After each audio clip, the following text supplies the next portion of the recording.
카멀라 해리스 미국 부통령을 대선 후보로 공식 지명하기 위한 민주당 전당대회가 곧 막을 올립니다. 북한 도발에 맞서 한국을 지키겠다는 내용을 담은 민주당의 새로운 정강 정책도 이 자리에서 채택될 예정입니다. 워싱턴 연결해서 자세한 내용 알아보겠습니다. 권중희 특파원. 네, 워싱턴입니다.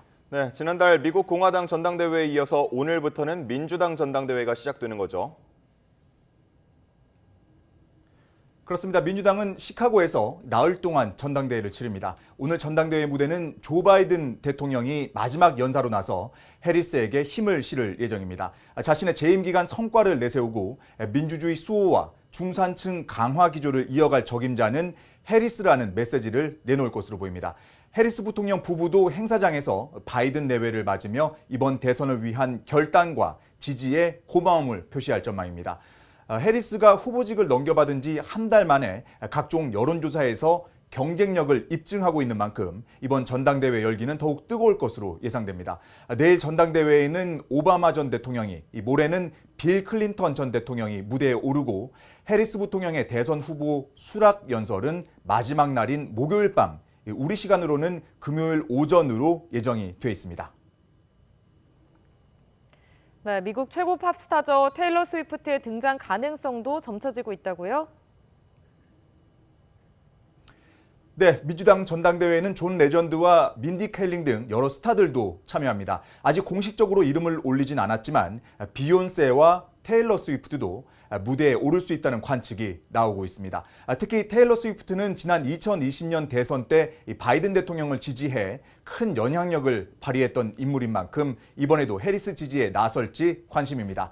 이런 가운데 트럼프 전 대통령은 자신의 SNS에 테일러 스위프트와 팬들이 자신을 지지하는 사진을 게재하고 수락한다 이런 글을 썼습니다. 하지만 이 사진들은 AI로 생성한 가짜 이미지인 것으로 알려져 비판의 대상이 됐습니다.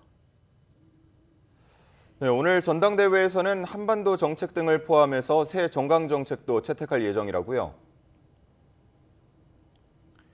네, 민주당 정강 정책은 사실상 해리스 대선 공약집이라고 할 수 있는데요.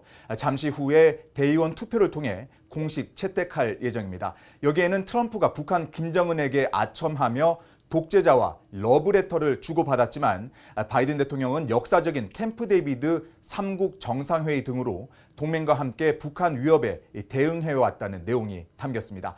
그러면서 북한 도발에 맞서 우리 동맹들, 특히 한국의 곁을 지켜왔고 앞으로도 그럴 것이라고 강조하고 있습니다.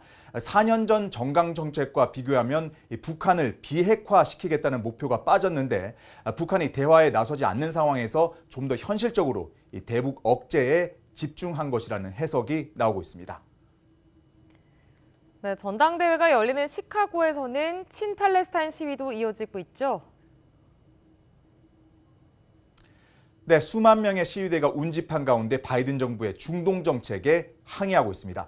시위대는 민주당 정강 정책의 즉각적인 중동 휴전 요구는 담겼지만 이스라엘에 대한 무기 금수 조치가 빠진 데 대해 비판의 목소리를 내고 있습니다. 시카고 당국은 전당대회 주변 장소를 통제구역으로 지정하고 시위대 접근을 막고 있지만 돌발 행동이 일어날 가능성도 있다고 보고 만일의 사태에 대비하고 있습니다. 지금까지 워싱턴에서 전해드렸습니다.